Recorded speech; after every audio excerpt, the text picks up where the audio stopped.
Hello, my name's Hadley. At my grandfather's birthday party, my father took the steak I'd made for myself because of my allergy and threw it straight into the dog's bowl. Then he looked me dead in the eyes and said, "That's where you belong." No one said a word. Not my mother, not my sister. But that wasn't the beginning. That was just the first moment they stopped pretending. They erased me from family photos, cut me out of the will, lied to the entire town about who cared for my dying mother, and now they're telling a story without me. But why go so far? Just to make one person disappear. The breeze carried the scent of lemon from the pitcher on the side table, and jasmine blooming somewhere along the back fence. It was just after 4 in the afternoon in Savannah, Georgia, and the sun was still too high for anyone to relax. Most of the family had found spots under the string lights or near the shaded porch, sipping iced tea and complimenting the roast pig. Everyone seemed at ease, everyone except me.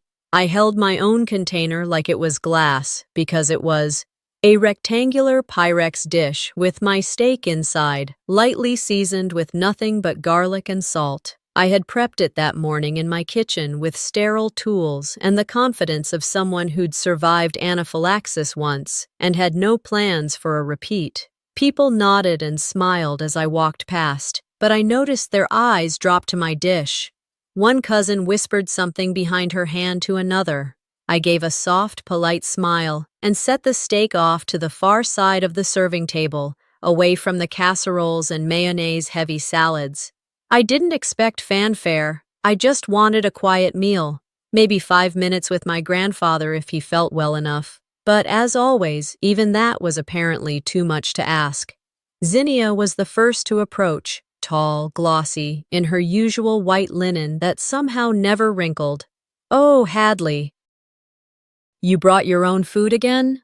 Her voice had that honey and razor blade lilt she'd perfected in middle school. "I have to," I said simply, not bothering to explain the allergy. She already knew. "Well," she said, tucking her sunglasses into her hair, "you do what makes you comfortable. The rest of us can risk a little spice."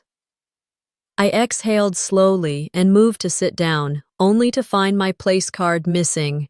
A folding chair had been set aside for me near the dog bowl and trash bin, not with the rest of the immediate family, not even in the shade. I stood there, just blinking at it. That's when I felt his presence before I saw him.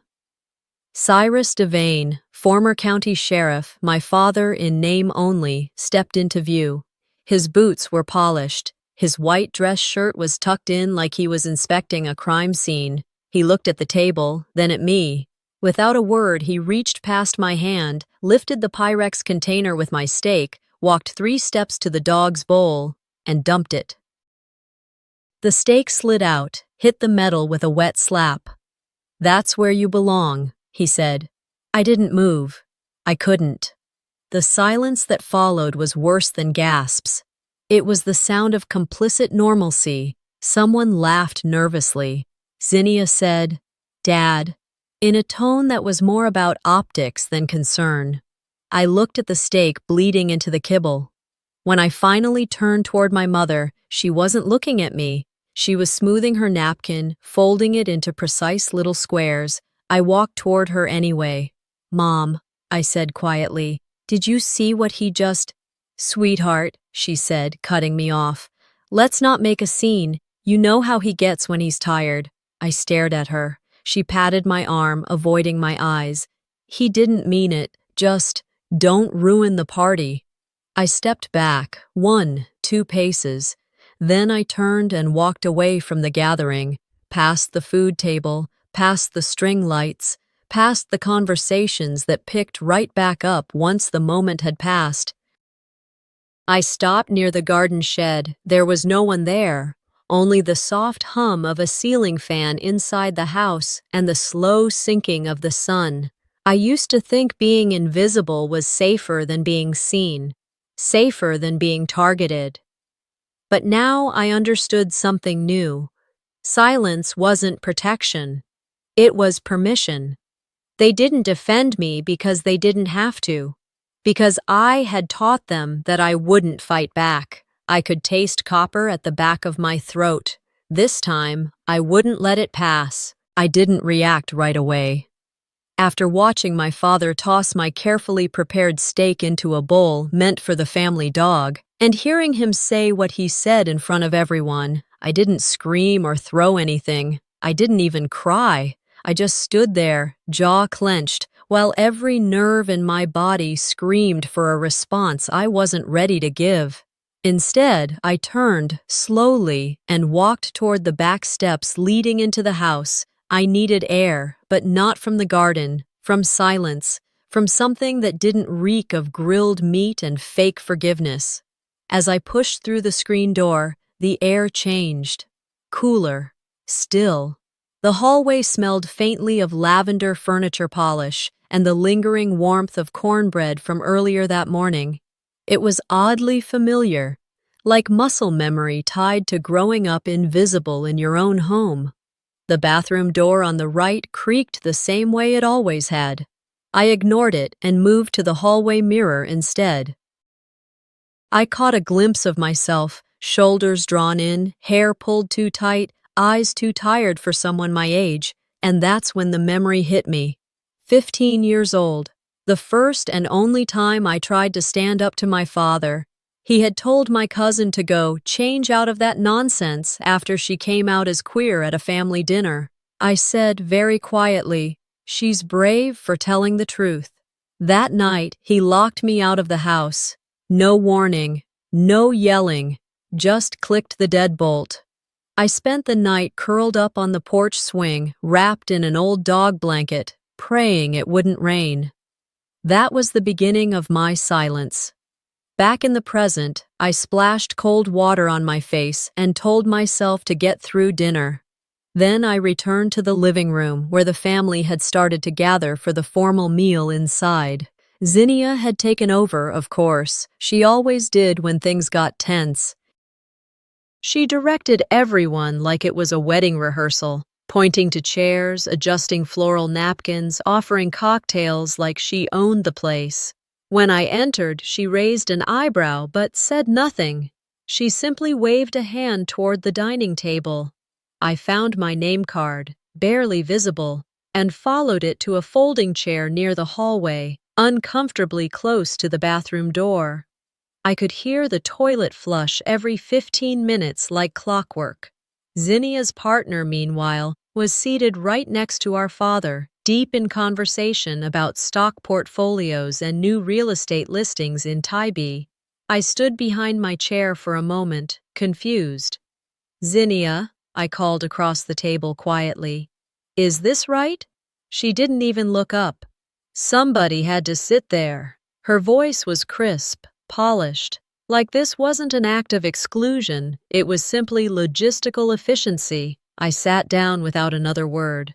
The dinner began with a toast. My father thanked everyone for coming. My sister smiled too brightly. My mother nodded as if nothing in the world had gone sideways just an hour ago. The main course came out, prime rib, of course. I pushed my empty plate forward and pretended to sip water. A few minutes into the meal, my cousin Eva leaned over from 2 chairs away. She slipped me a folded napkin, under which was one of the printed invitations. I opened it slowly. Thick cardstock, gold embossed edges. The list of guests was printed in beautiful calligraphy. Everyone's name was there, first and last, except mine. At the very bottom, squeezed in crookedly, in plain blue pen, someone had written, "Plus Hadley." It looked like an afterthought. My breath caught. Not because I hadn't expected it, but because even now, even after everything, they still found new ways to make me feel peripheral. I folded the invitation slowly and tucked it into my purse. I didn't say a word. Instead, I excused myself to the bathroom. I shut the door, locked it, and gripped the sink with both hands. The porcelain felt cold, solid, something to hold on to. Looking up, I caught my reflection again. This wasn't about a chair, or a piece of steak, or a name card. This was about not existing in the eyes of the people who were supposed to know me best. And for the first time, I didn't feel sadness. I felt something deeper, heavier, resolve. If they won't write my name, I said to the mirror, I'll write my own damn story. When I came back to the table, I didn't look for sympathy. I didn't expect an empty seat to be offered elsewhere. I just sat down, straightened my shoulders. Zinnia glanced up, just for a second. Something in my eyes made her falter. She turned back to her plate. The dishes had been cleared, the wine had started flowing more freely, and the laughter in the living room had taken on that post-dinner slur, full, indulgent, and just drunk enough to blur boundaries. I stood at the threshold for a moment, not quite ready to rejoin the pack, but too proud to linger on the margins. Zinnia was already by the fireplace, her favorite perch. One hand rested delicately on the mantel, as if she were starring in some southern drama, and the other clutched a glass of Merlot. Her voice floated above the room. "You know," she began, a smile tugging at her lips like she was about to recite a eulogy she'd memorized for praise, not grief. "Those last weeks with Mom were sacred. I still remember the night I stayed up reading to her. She kept asking for psalms. I didn't even know she remembered them." There was a pause, a sigh from someone. "I was the only one who stayed every night. The hospice nurse even said, 'Your daughter is the one keeping her spirit alive.'" I froze. My chest didn't rise. My eyes didn't blink. Because it wasn't just a lie. It was my story. I had been there. I had changed the damp sheets at 2 in the morning. I'd mashed potatoes without butter because chemo destroyed her stomach. I had whispered the very same psalms, and she'd wept. But in this room, with these people, I didn't exist. No one even looked toward me, not Cyrus, who stared at his scotch like it held answers, not Darlene, who sat with her hands folded, lips pressed tight. I locked eyes with my father. His face was unreadable, too still, too measured, as if waiting to see whether I would explode or disappear. I chose neither. I turned and walked into the kitchen, where the lights were dimmer, the noise faded. My fingers trembled as I reached for a glass. The stem snapped clean in my hand. The crack echoed louder than any argument could have. I tossed the shards into the trash and leaned on the counter, palms flat, heart pounding against the granite like a second pulse. I opened the drawer near the sink to grab a towel, and there it was, an old family photo album, worn at the corners. I pulled it out slowly, like it might break from memory alone.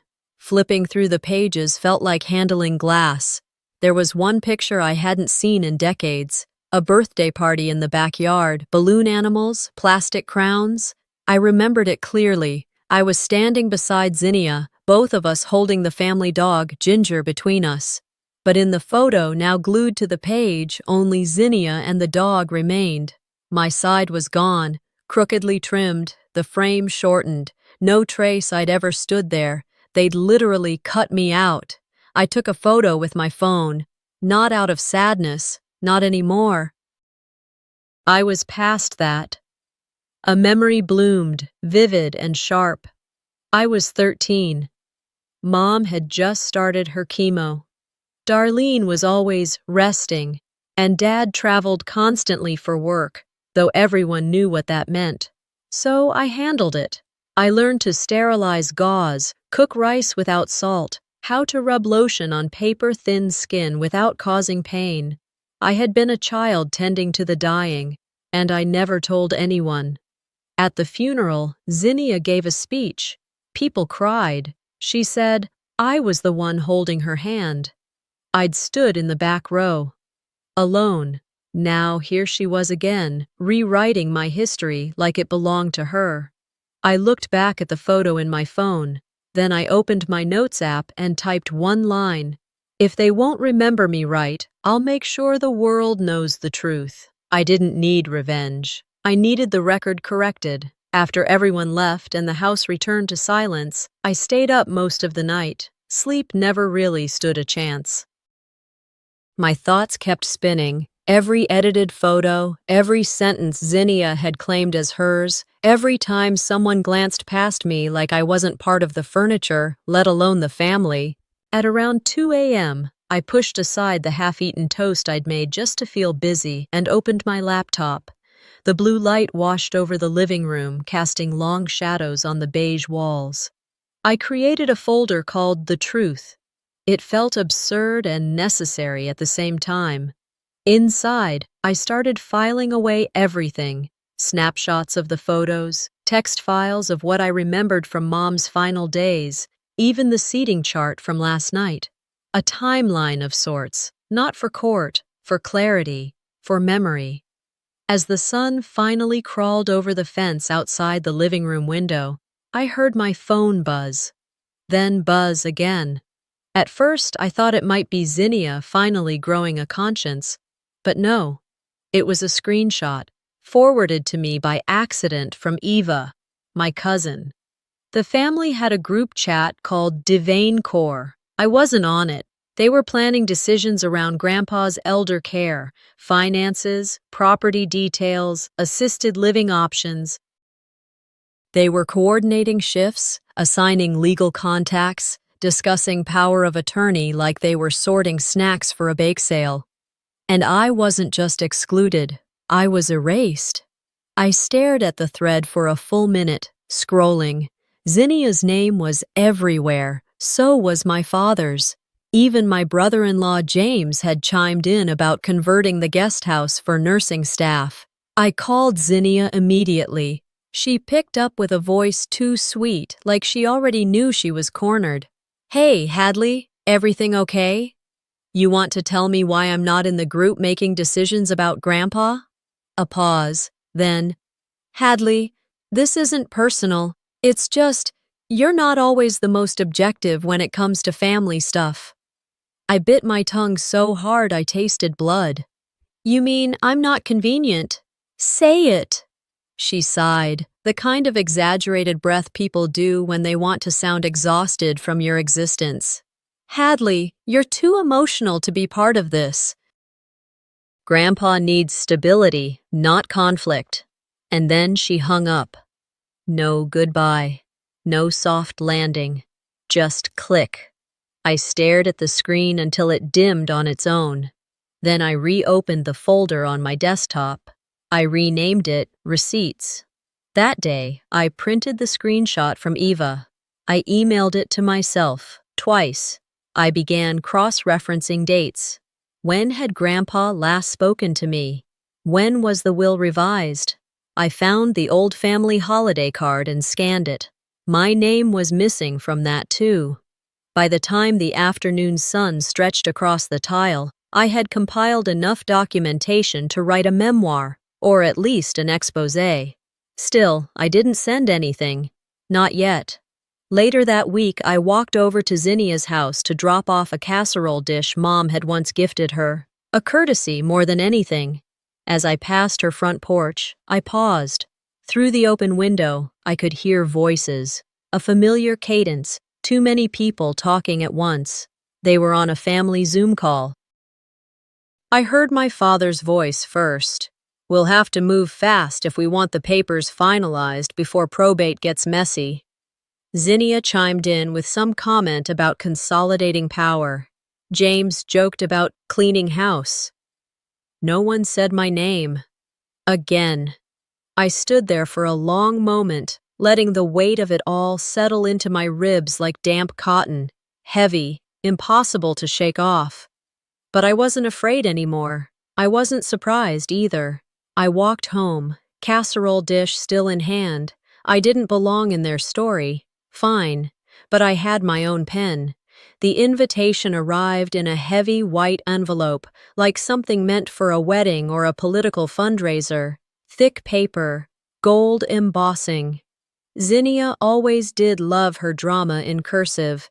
It was addressed to Ms. Hadley Devane, which was the first oddity, considering I hadn't been a Devane on paper since I changed it legally after college.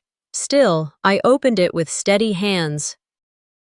You are cordially invited to a memory dinner in honor of our beloved mother, Darlene Ames Devane, hosted by Zinnia and James Wright.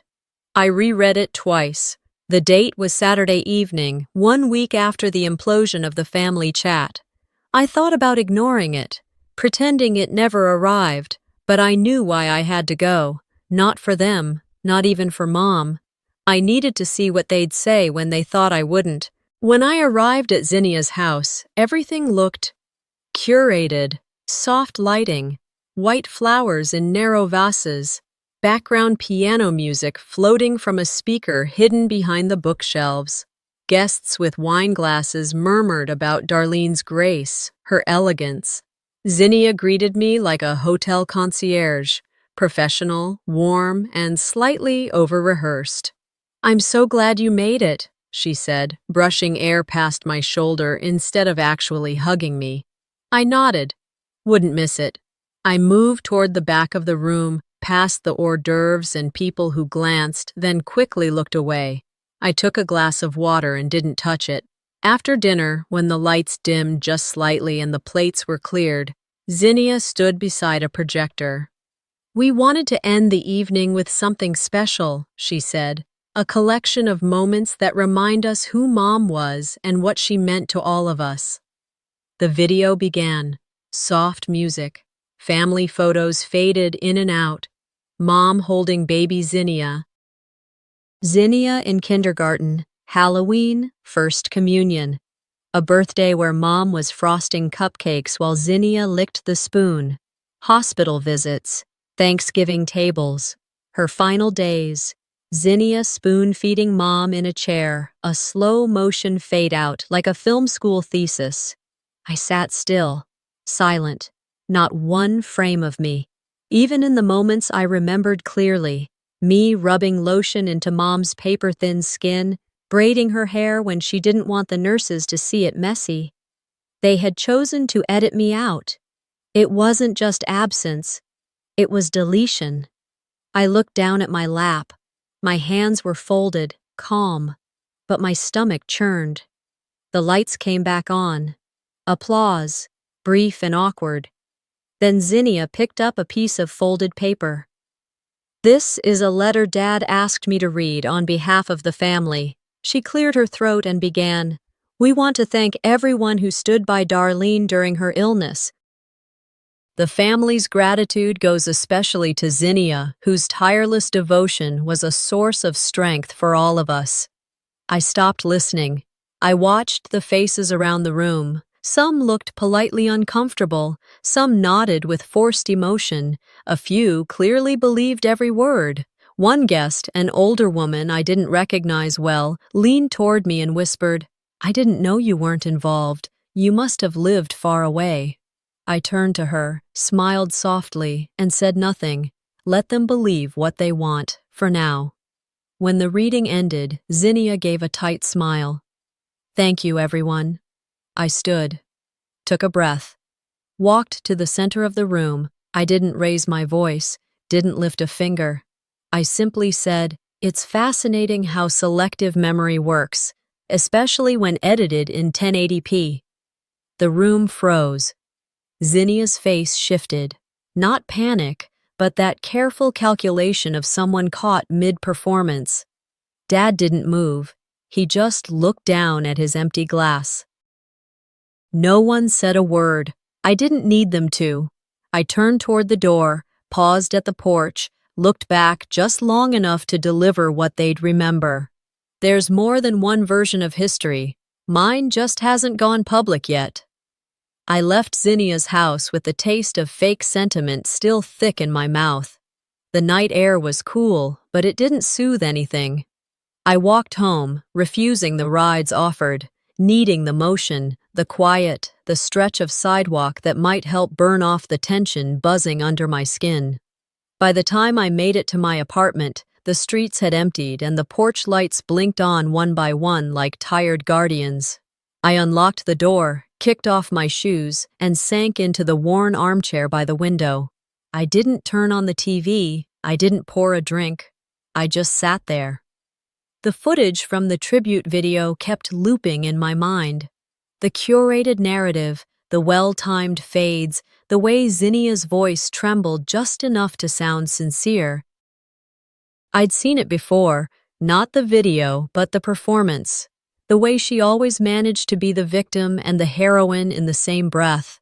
Around 3 a.m., just as I was beginning to drift into that restless half-sleep where everything feels heavier, my phone buzzed on the coffee table. I ignored it at first, then it buzzed again.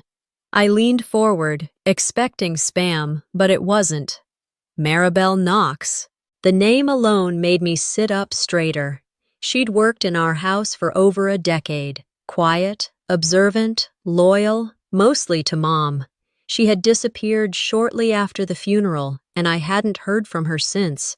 The message had no text, just a voice memo. Subject line, I need to tell you what I should have said years ago. I hesitated, then I pressed play. The voice that came through was older than I remembered, slower, but steady. Hadley, I hope you'll forgive me for the silence.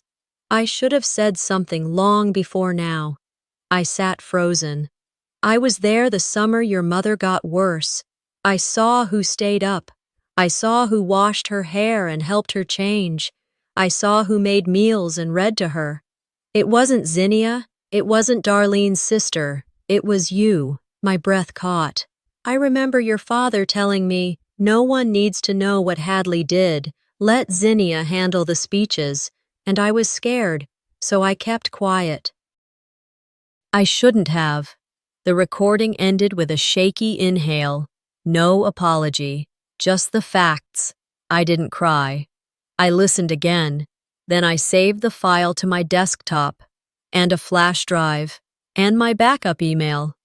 Then I sent it to myself from another address. I wasn't going to let it vanish. I typed a reply. Thank you, Maribel. I'll handle the rest. Then I stood up, stretched, and walked to my kitchen. I poured a glass of water, sat at the counter, and opened my laptop. A folder already existed. Receipts.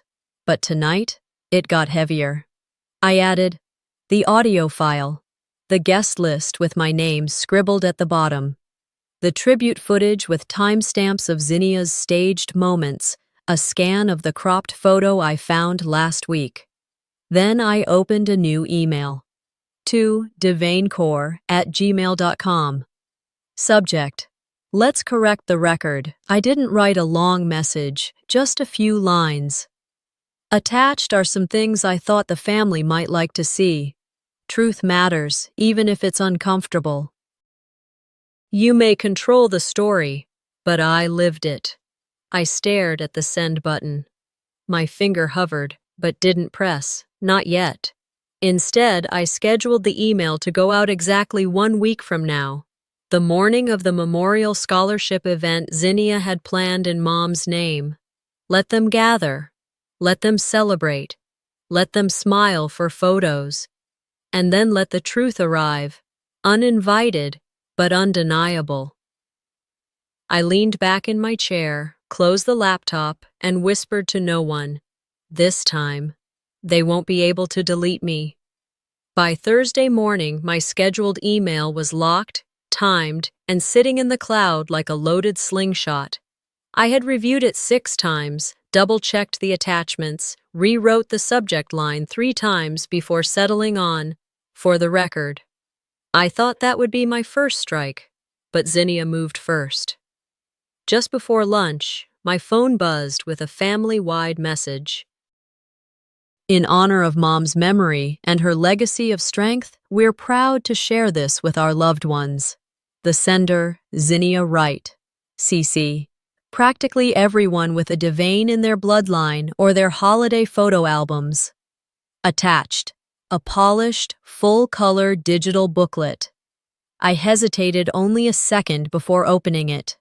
The first page was a photo of Mom, Soft smile, eyes tired but proud, standing next to Zinnia in a spring dress. The caption read, "Our matriarch, our guide, our hero." Then came the timeline. Mom's final days. Each entry highlighted Zinnia's contributions.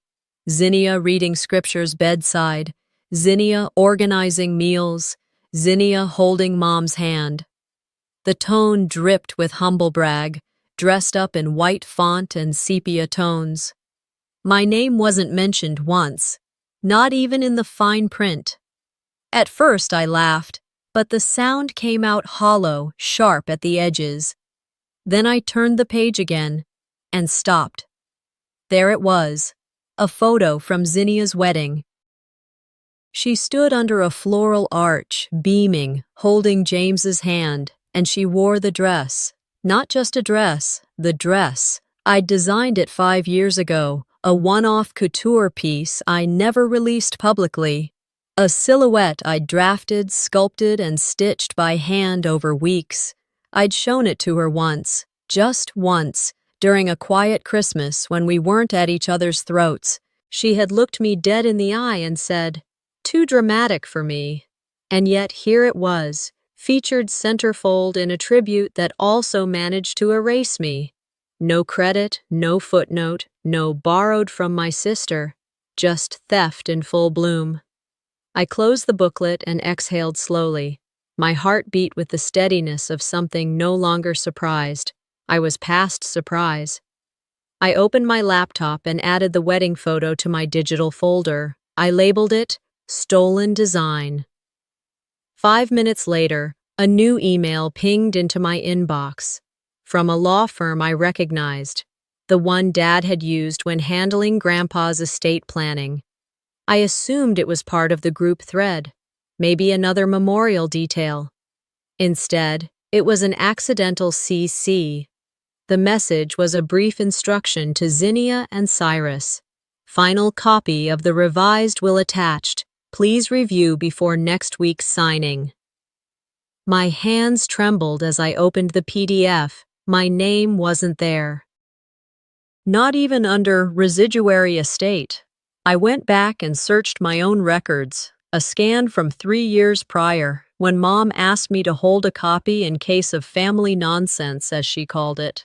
And there it was, on page 6, Hadley Devane to receive parcel 421B, formerly owned by Eleanor Hastings, my mother's side of the family. The last thing she hadn't surrendered to Cyrus, gone, just like me. They didn't just want to rewrite the past, they wanted to strip me from the future, too. I didn't cry. Instead, I printed both wills and laid them side by side on my table. I circled the clause that had vanished. Drew a bold red X through the paragraph in the new version that praised Zinnia's stewardship. Then I photographed them both, added the files to the folder, and I spoke aloud just to feel the words leave my body. They took the dress, they took the story. Now they're taking the land.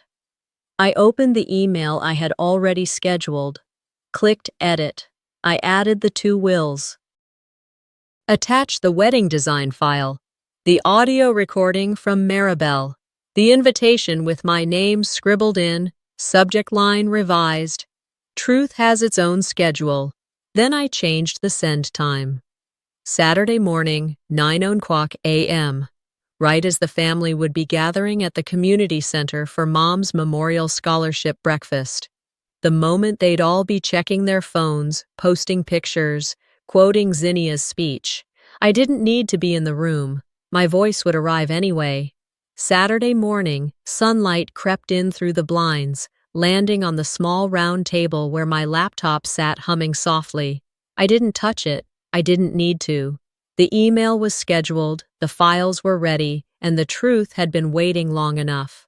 At exactly 9:03 a.m., while most of the Devane family filed into the community center in Savannah with smiles, lapel pins, and tightly clutched coffee cups, a ripple began. Phones buzzed.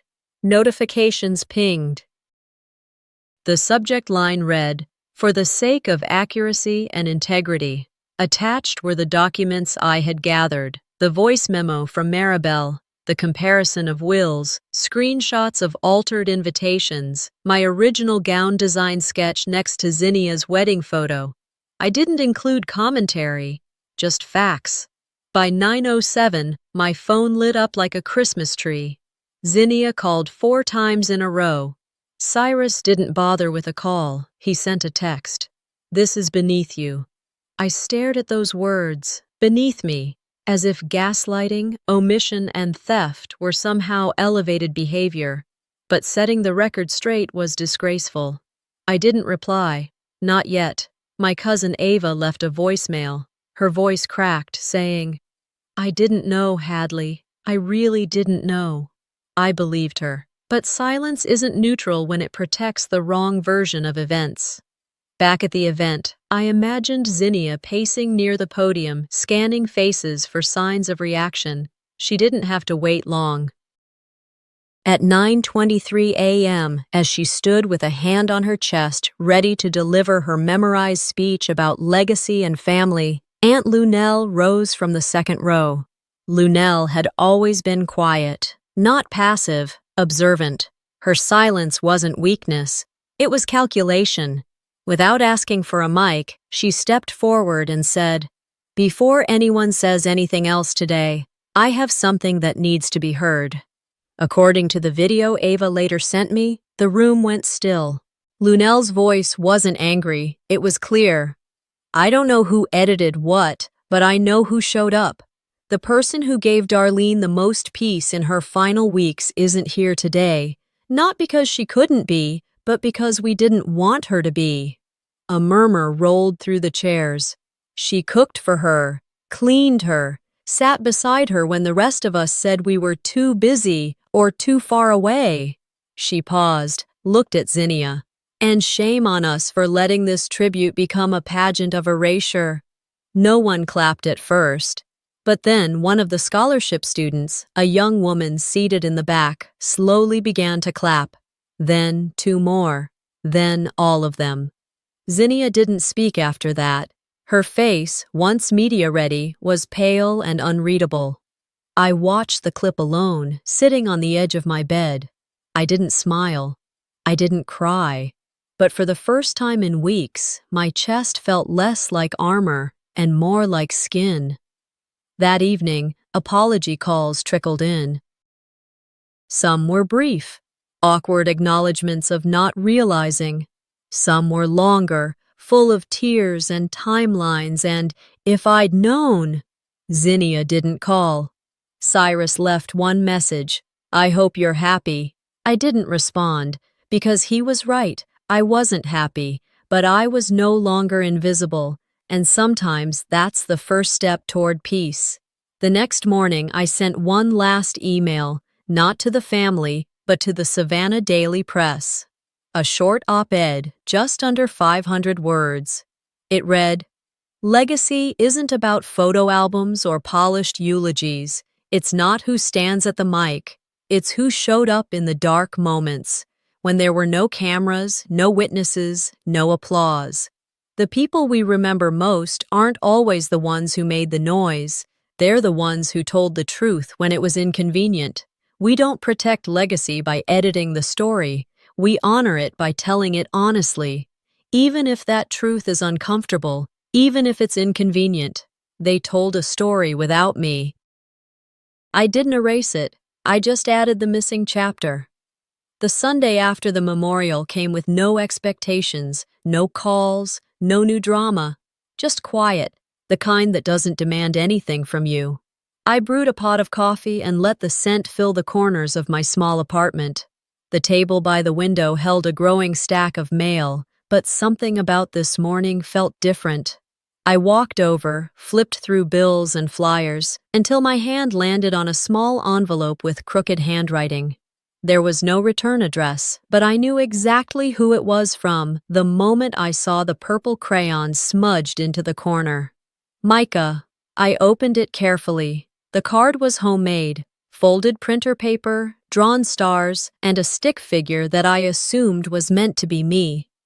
Inside, in big, uneven letters, Aunt Hadley, I didn't know you were Mom's sister. I'm sorry I said that dumb thing. Can I visit your garden sometime? I read it 3 times. The apology wasn't rehearsed. It wasn't forced. It wasn't about protecting anyone's image. It was the kind of truth only a child could offer. Simple, real, disarming. I placed the card next to my mug and took the first full breath I'd had in weeks. That afternoon, I walked to the community garden behind the nonprofit center where I'd started volunteering a year ago. It used to feel like an escape, a place where nothing required explanation, where people grew things without being asked to justify why. Spring had arrived in the flowers before it arrived in the air. Yellow marigolds bloomed alongside sweet peas, and the tomatoes were already stubborn with green. I wandered between the raised beds, waved at a student planting herbs, and settled onto the old wood bench beneath the dogwood tree. From my bag, I pulled out a folder I hadn't opened in a long time. Inside, a letter I'd found folded beneath one of Mom's sweaters the week after her funeral. It had no envelope, no date. Just my name on the top in her cursive that always leaned slightly to the left. Hadley, I'm sorry I didn't speak louder for you. I should have, but I see you. I saw everything. I love you more than I ever showed. That was it. No long explanations, no qualifiers, just those words. They didn't undo anything. They didn't fix years of quiet pain or erase the damage left behind by other voices, but they anchored something in me that had been drifting for far too long. I folded the letter back into its crease and watched a bee settle briefly on the edge of my boot. I didn't need my father to call. I no longer cared what Zinnia posted on her filtered Instagram feed. I wasn't checking my phone for their names anymore. They were quiet, which for once was exactly what I needed. Later that week, I organized a small picnic at the garden for the students who'd received the scholarship tied to my mother's name. Not the legacy Zinnia tried to paint, but the one Mom would have wanted: education, food, growth, second chances. We spread blankets across the grass. The kids passed around homemade cookies and lemonade in chipped mason jars. Near the end, I saw Micah walk in, holding the hand of his nanny. He clutched something tight to his chest and looked around until he saw me. He ran over, handed me a folded piece of paper. On the front, it said, "To the aunt with the biggest truth." I opened it. Inside was a picture of a garden, with one stick figure watering the flowers while others smiled nearby. He'd labeled them all, his name, the students, and mine. At the bottom, in clumsy cursive, "Thanks for making things grow." I didn't say anything for a while, just watched the sun dip behind the tool shed and listened to the sound of kids laughing in the distance. Some wounds don't heal neatly. Some leave scars that stay, but others, the ones rooted in truth, love, and a little bit of dirt, they leave space for something else. Light. I wasn't written out. I was just on the wrong page. And now, I'm writing the rest myself. Sometimes, family doesn't break you all at once. It erases you one quiet moment at a time. But the truth has a way of surviving, even when it's inconvenient. What would you do if your own family rewrote your story without you in it? If this story moved you, leave a comment and tell us what you think. Don't forget to subscribe for more real, emotional revenge stories that dig deep into family, truth, and survival.